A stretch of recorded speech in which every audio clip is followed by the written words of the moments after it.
Okay, so now we've set the stage for proving fundamental theorem of arithmetic, which is the unique factorization theorem for the integers.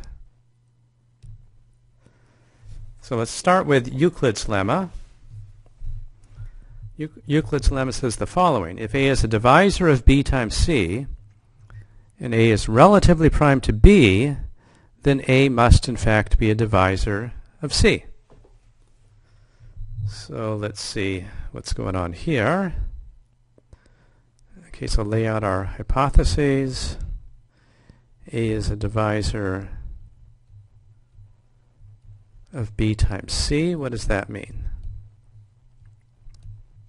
A times X equals B times C.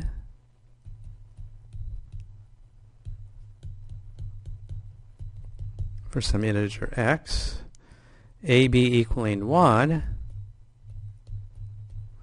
means A and B are relatively prime, and so we can express 1 as a linear combination of A and B.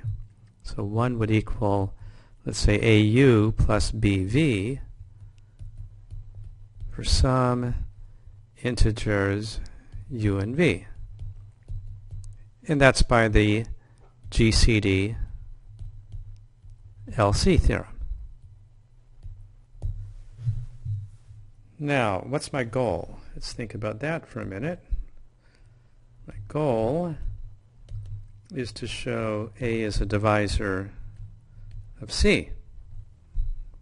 So I want to show that A times something, some integer, equals C.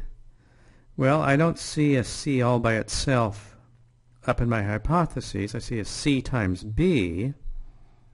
But that would introduce a fraction if I wanted to put the B onto the left side. So let's create a C using this relationship. I'm going to multiply both sides by C. So we'll have C is C times AU plus BV, which equals CAU plus CBV using distributive property. And I want to pull out and show that C is A times something. Well, there's an A right there.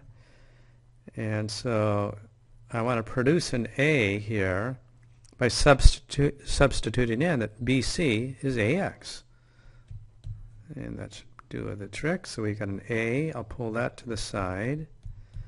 And I'll replace CB with AX. And notice I'm being very liberal with the associative and commutative laws here. That's okay at this point. So CU plus XV, which implies that A is a divisor of C, since CU plus XV is an integer.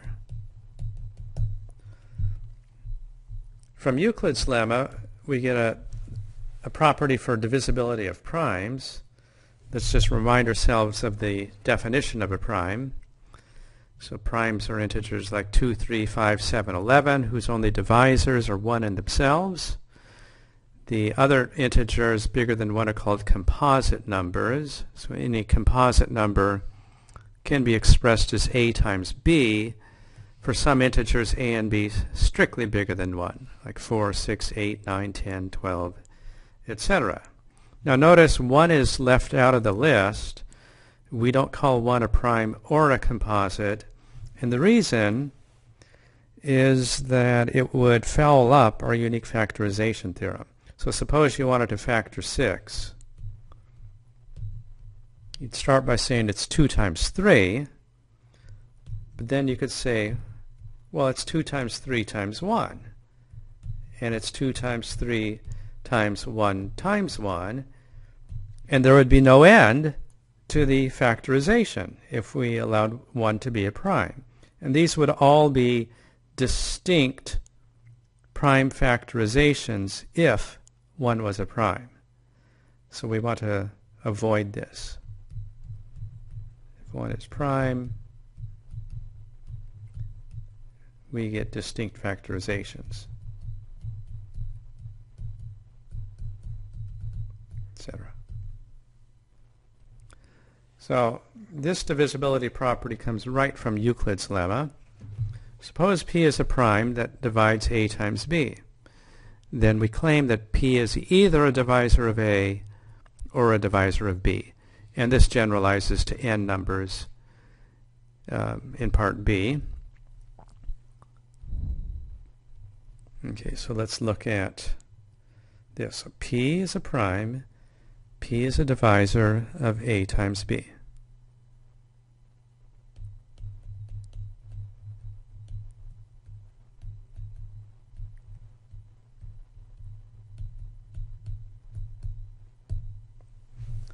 So that's the type of hypothesis we want for Euclid's lemma.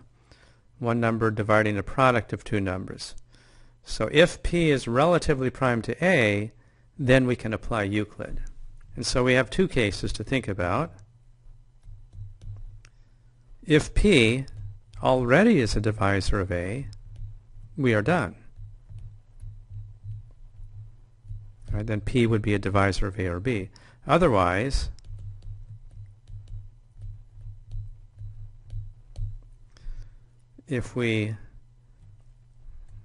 otherwise means P is not a divisor of A. And if we calculate then the GCD of P and A, what's that going to be? Well, the only divisors of P are 1 in itself, and P is not a divisor of A, so 1 is the only common divisor. So this equals 1, and so by Euclid's lemma,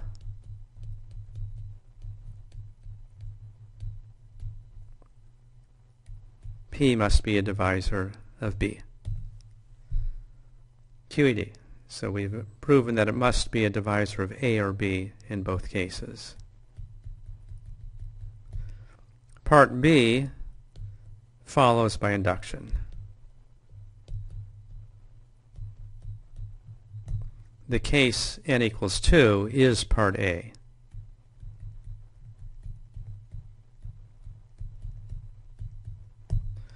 And let me not write a formal induction proof, just point out that in the inductive step, you're going to say, well, if P is a divisor of A1 through AN, that would mean P divides, let's say, A1 times this number, and view that as a product of two numbers, and then I just apply the n equal 2 case to get that P is a divisor of A1, or P is a divisor of A2 through AN, and then we can apply the induction assumption here to get P divides some AI.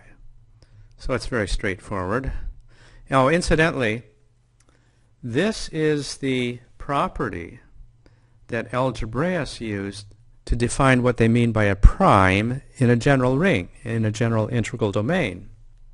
So an object is called a prime if it has this property, that when it's a divisor of a product of two numbers, then it must be a divisor of one or the other number. And so we have these two different words going on here. There's the word prime, which is a divisibility concept, and then there's the word irreducible, which means the prime itself can't be broken up as a product of two non-trivial things. So there are different type of primality concepts.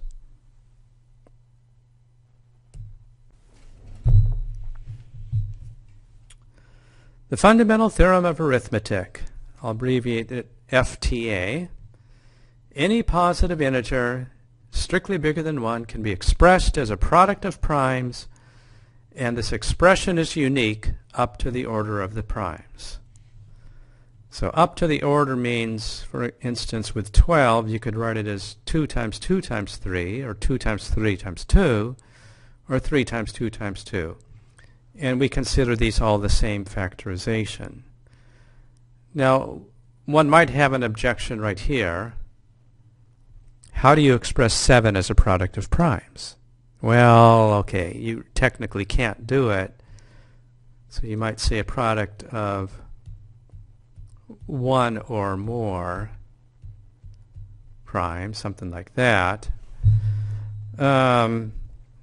We get around it by just making this stipulation here. We'll say that a prime has a trivial factorization as a product of primes.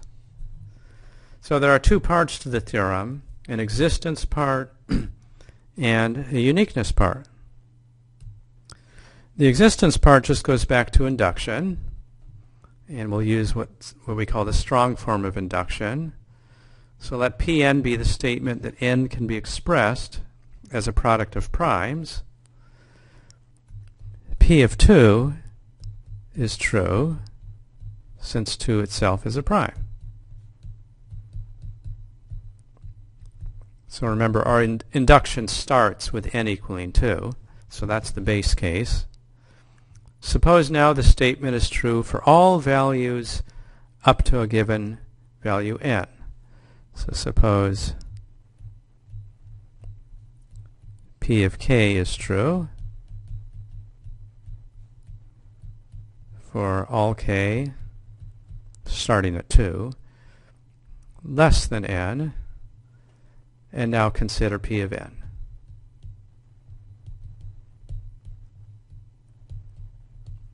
So I'm assuming that every integer smaller than n can be expressed as a product of primes, and now I want to factor n as a product of primes.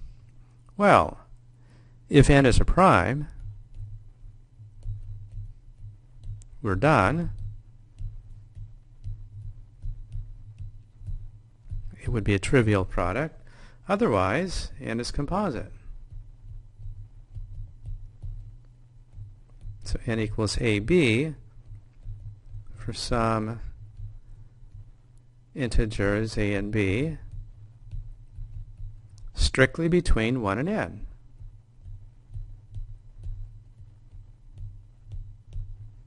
Aha! Then here's where it's good we're using the strong form of induction. Since a is less than n and b is less than n, they each can be expressed as products of primes by the induction assumption. So by induction assumption, a is p1, p2, pk, and b is q1 through ql for some primes p sub I qj.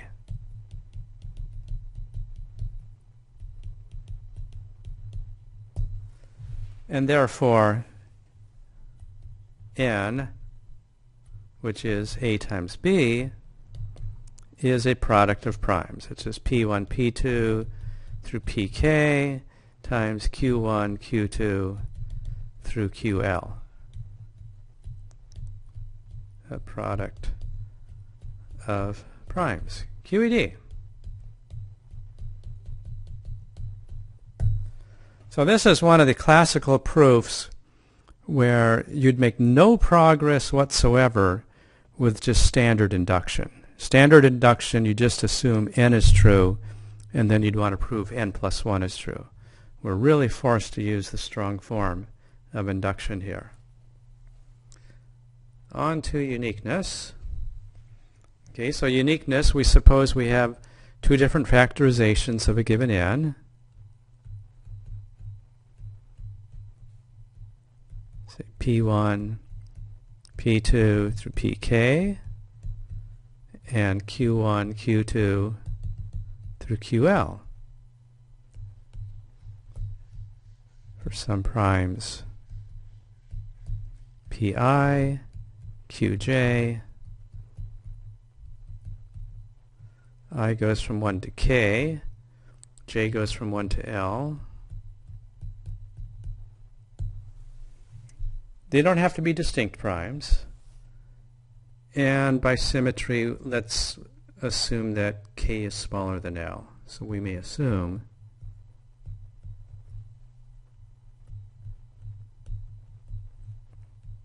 k is less than or equal to l. Okay, let's call that equation star. So, what's our goal?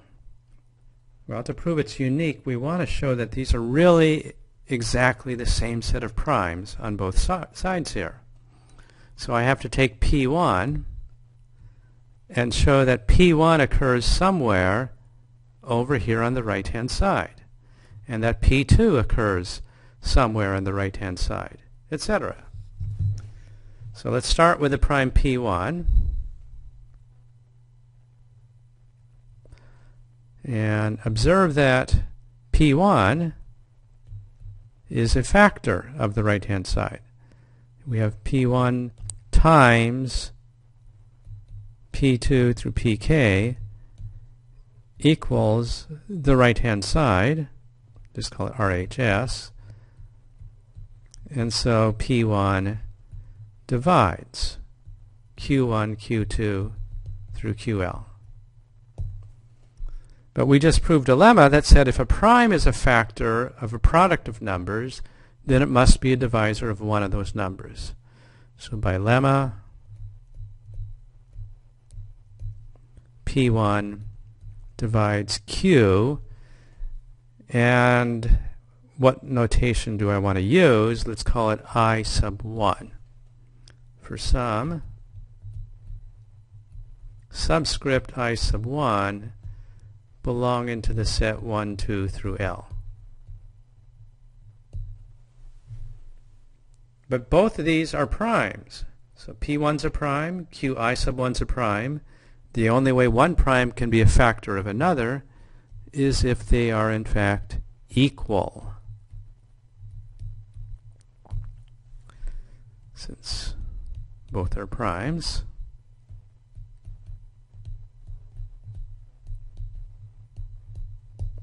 so returning to star and canceling P1 yields the following. You're going to have P2 through Pk is Q1, and then there's going to be the missing factor here. I'll just put it in like that. So this factor is missing.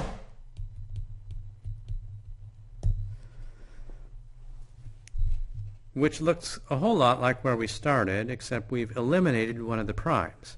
And so now we can repeat the process. So repeating the process, saying that P2 is a divisor of the right-hand side, we get P2 must equal Q with another subscript for some I2. And what can you tell me about I2? Well, it has to be one of the values from 1 to L. So it has to be one of these numbers. And we've already crossed off the subscript I1, so I2 is not equal to I1. So, after k repetitions of this,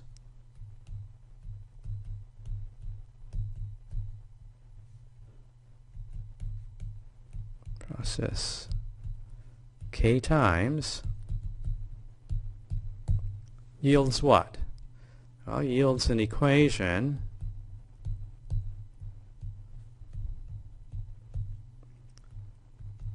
with 1 on the left-hand side.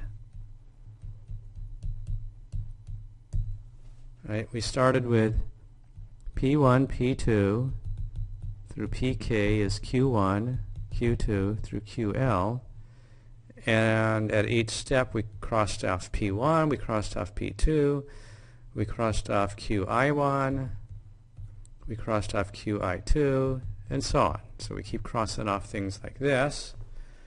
So we would be left with 1 on the left-hand side. Now, if L was strictly bigger than K, what would I be left with on the right-hand side? Well, if L was bigger than K, there would be a prime left on the right-hand side. then there remains some prime on the right-hand side. And so we would have a contradiction. The left-hand side is 1, and the right-hand side would be at least a prime, if not a product of more than one prime. A contradiction. Therefore, L equals K,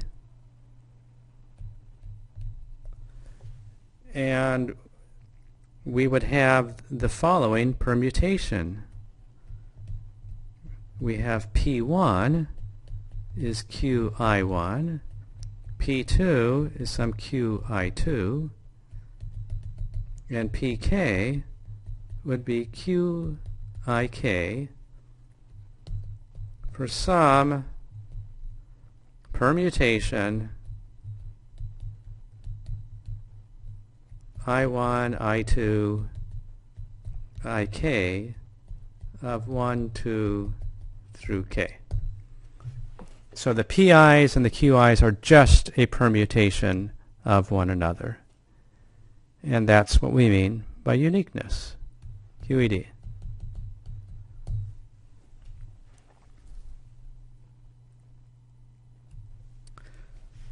Now there's another way of phrasing the unique factorization theorem, and that's in terms of prime powers. So let's introduce this notation. If P is a prime, we say that P to the E exactly divides A, and use a double division bar. If P to the E is a divisor of A, but P to the E plus 1 is not a divisor of A. And we call E the multiplicity of P dividing A. Now that we have the uniqueness of factorization, we know the value E is a well-defined quantity.